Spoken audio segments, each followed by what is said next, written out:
থেকে 100 বছর আগের কথা।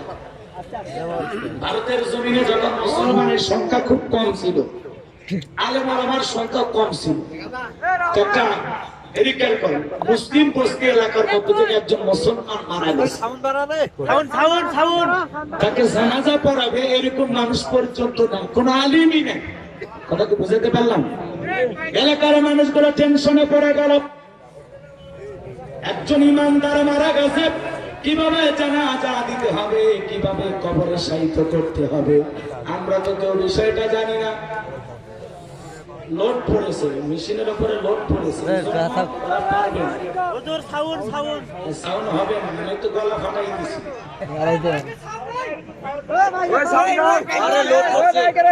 আচ্ছা যা হয়েছে মানে না, ওরে চিল্লায় লাভ নাই। কথায় আছে যেমন গুড় তেমন মিষ্টি। এখন ওরে চিল্লাই কারণ ওর পিচালে সাউন্ড দেবে কোথায়, সে ক্যাপাসিটি নেই। কথা কয় না, যা আছে মেনে নেন। আমার একটু আস্তে আস্তে শোনা যাচ্ছে না?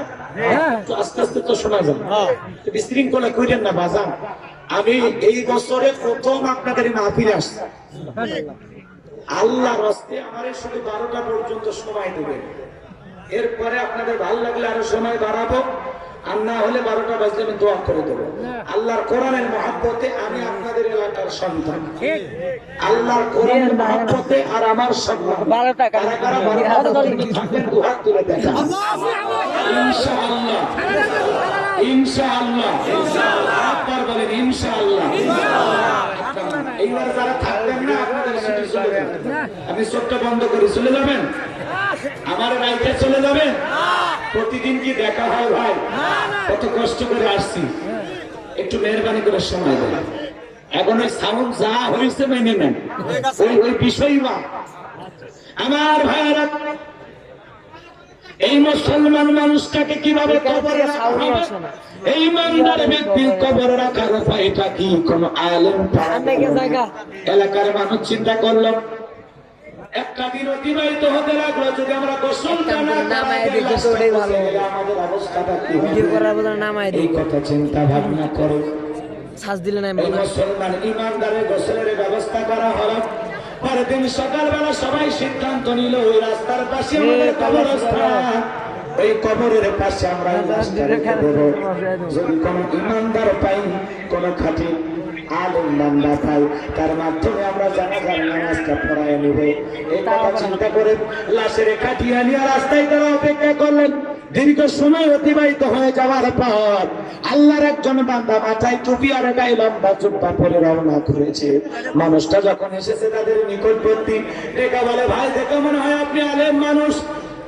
এইবার ডেকে বলে, ভাই আমি আলেম না, আমি হলাম ভারতের একজন প্রশাসনের লোক।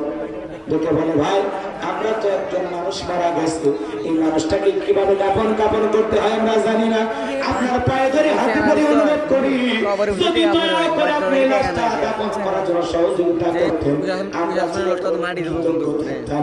সবাই যখন অনুরোধ করেছে, আল্লাহর বান্দা রাজি হয়ে গেল। এইবার নিজে জানাজার ইমামতি করলেন। সবাই মিলে ডেকে বলে, ভাই লাশটা কবরে কিভাবে রাখতে হয় আমরা জানি না, দয়া করে আপনি লাশটা কবরের ভিতরে রাইখা দেন।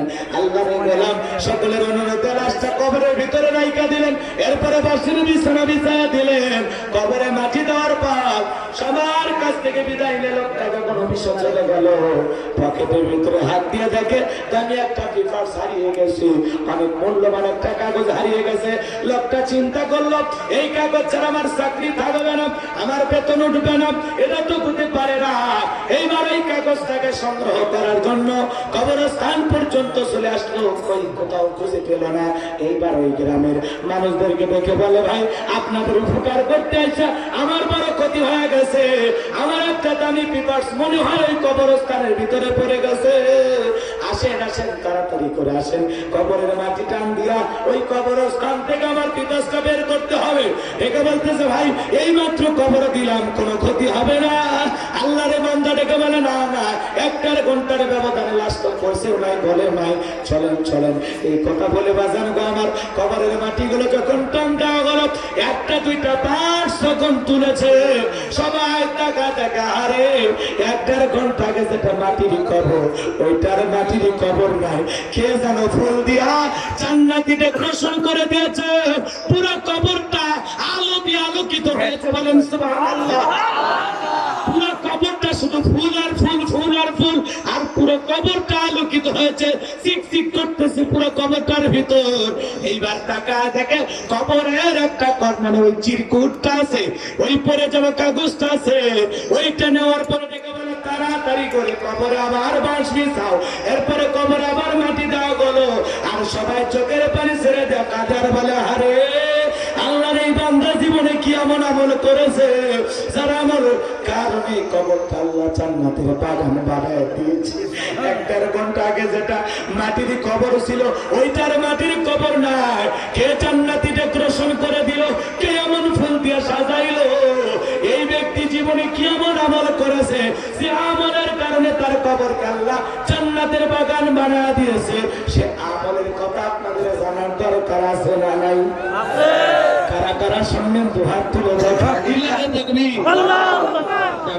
পুলিশ অফিসার চোখের পানি ছেড়ে দিয়ে কান্দে, আর দেখে বলে যতক্ষণ না পর্যন্ত আমি জানতে না পারবো ব্যক্তি কি আমল করে কবরে গেছে, ততক্ষণ পর্যন্ত আমি দুনিয়ার কোনো কাজ করবো না। সবাই দেখে বলে ভাই আপনি যদি জানতে চান এই লোকের একটা মেয়ে আছে, একমাত্র বাবা হারা মা হারা মেয়ে, ওই কন্যার সন্তান বলে দিতে পারবে তার বাবা জীবন দশায় কি আমল করত। আমার ভাইয়েরা, সে আমলের কথা কি শুনবেন? কষ্ট হবে না? লিল্লাহি তাকবীর। আমার আল্লাহ রাব্বুল আলামিন কথা মনে আছে আপনাদের? আমার আল্লাহ রাব্বুল আলামিন বলেন قد فلح المؤمنون।